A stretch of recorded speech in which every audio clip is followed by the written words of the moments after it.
My name's Manny. I'm an addict, alcoholic. All right. All right. So how I started, pretty much. Okay. So this is my second time in recovery. Well, no. This is my first time in recovery. Cause I say that as cause okay, I did treatment before. I was in over here at Cannon House in Watts, and I was clean, sober for about 14 months, But like I said, this is my first time in recovery because that time I didn't have no kind of recovery in me. I didn't have no steps in me. I didn't have no program in me, and I didn't have no foundation. That's like the biggest thing of all is a foundation. If you have no foundation, everything falls. So let me go backwards real quick. So from that time, I went back out. So 2019, I went to treatment, and I did what I do best. I play the part. Everywhere I go, I'm an adapter. I can adapt to anything, to the streets, to my little skateboarding buddies, to people that are gang banging, to people that are just drug addicts. I can adapt anywhere. Sorry, that was my mom. Are you done already? No, that was my mom. Can you get my mom? She's outside. Sorry. Yeah, so I can adapt to anything, I so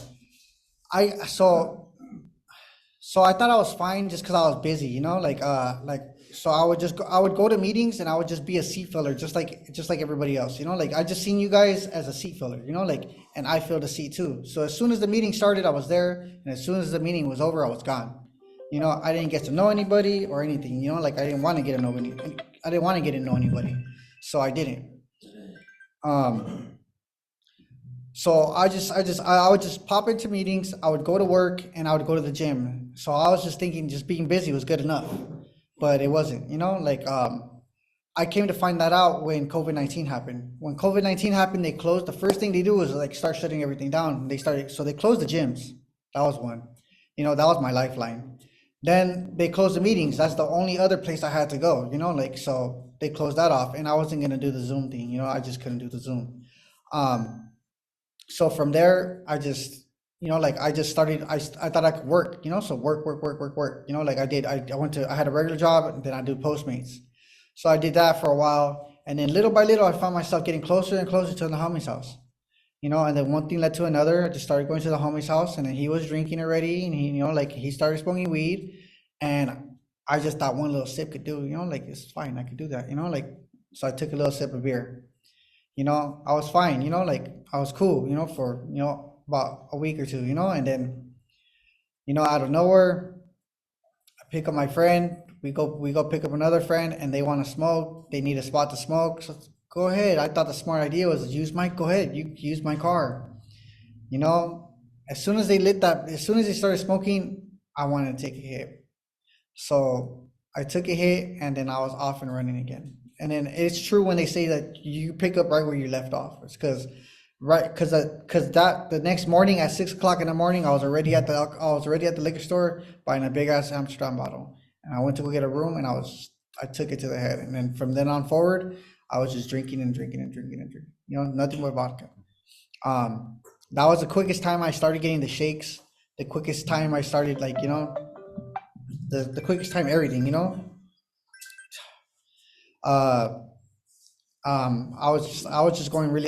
was just going really bad, really fast. So I started smoking dope again. Started drinking a lot. I started losing everything. I lost my job. I lost my car. Bank account started going down. And then then I just found myself, I was already on the streets. I was living on the streets. I was living at the beach. I was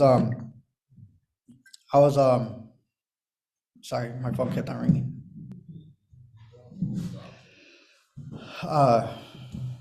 Yeah, so I was over here, Huntington Beach and everything, living on the beach, taking showers at beaches, because I had no place to shower. I could easily go to my grandma's house, but I didn't want to go over there because of the guilt. I was clean and sober, and then I went back out. So I didn't want to show my face around my family. Of course, I could have went back to the rehab I was at, he would have gladly took me back in, but I couldn't do that either. Sorry. So yeah, so I was struggling with guilt and I was struggling with shame, so I was just doing what we all do, like you just like you do crime, and you just continue, going down that spiral. So I ended up getting saved in 2022 by the cops, but they pulled me over and they arrested me. When they arrested me, I felt like like just a ton of bricks was lifted off my back. I was like, finally, I could stop running. Like, cool. Like I thought my run was over there. I really thought it was over. But I get to jail, and then I landed in the kitchen, and the first cell I got to, they're like, "Hey, do you drink? We got a batch under the bed." So I continued to drink in jail. So I continued to drink in jail I was getting drunk almost every other day. Then I got turned on to Suboxone, and I started getting high in jail. First time I ever started getting high in jail, and I started doing Suboxone. So so everything wasn't going good for me, But I had faith that and hope that like once I got to a program that I'll be able to like do a lot better. And sure enough, I ended up getting picked up from jail 2 months later after waiting. I got picked up on November 28th, 2022. And I got picked up and I came to Fred Brown. That's when I walked into Fred Brown. I was scared coming in here is because why? Is because I adapt so good. I'm everywhere I go, I'm always I get on the top level, or I get like, I'll do all that and I play the part really good. So I was kind of nervous about how this was all gonna play out. But then we started going to like outside meetings, like especially Point Furman. Like, I love that meeting. There's a lot of recovery there. And I just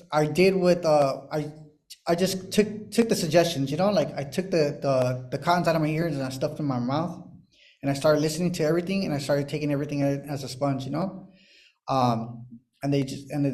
just like what they always say, like get phone numbers, get a sponsor, call them every day, and the most important one that I always took to heart: stay in the middle of the herd and you'll be safe.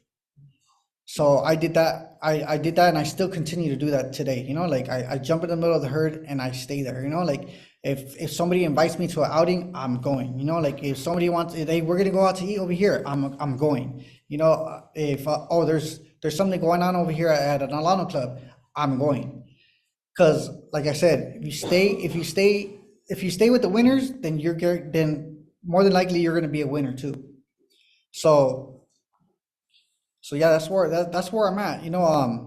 What I'm doing today. So while I was in Fred Brown in RBH, the first 3 months I was just trying to make a foundation for myself. So I just continued to go to meetings. I went to outside meetings when I was in sober living. I would hop on the bus and go to Redondo. Which one? No, Hermosa Beach. Very good meeting over there. I would go outside meetings. I wouldn't just stay here, but I would go out for only meetings. Then I'll come right back home.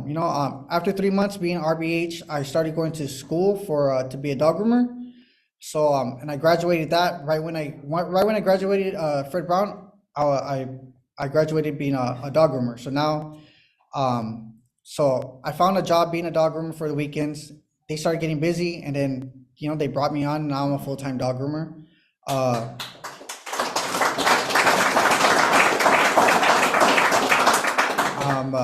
So that was cool. I was still busting it, and I was still looking at people, and I was still looking at other people's recovery, like, and I was just like, where's my car at? Like, where's my good job at? All these people they have money, they have a car, and I'm like stuck on a skateboard still, but somebody kept on telling me you cannot base your own recovery on somebody else's. Your recovery is your own recovery, and it's not, and that's it. Like, so stop comparing yourself to somebody else. So I stopped doing that, and I stopped doing that, and I started getting started coming into acceptance, of like where I'm at and where I'm at in my recovery, like, and as long as I continue doing what I'm doing, everything will fall into place. And it happens every time. Every time I give up again and again, every time I give up my life, to my higher power, give it up and give it up and give it up and stop taking over the wheel.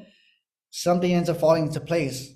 Like, like, okay, the beginning of November, I got a car, you know, and then in the middle of last month, in the middle of last month, they hired me on to be a full-time dog groomer, you know, so I don't have to work at the warehouse no more. Everything just starts falling into place little by little. I was living at my grandma's house when I graduated from here, and I couldn't take it, you know, like it just wasn't a good environment for me. Like I needed to be around like-minded people, like people like us, like that are in recovery and that want a new way of life. So that's what I started looking for, and that's what I ended up finding. I found a sober living, and now I live in a sober living. Um, thank you. Um, you just gotta find where you know, like you just gotta find where you're comfortable at, you know. And I do this a lot, you know, like I, I put my people through a lot, you know. My mom, my grandma, they want to be a,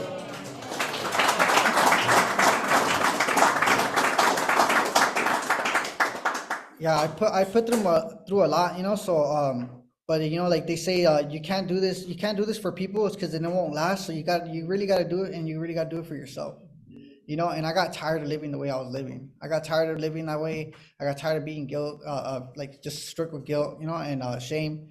So I really took this to heart, you know.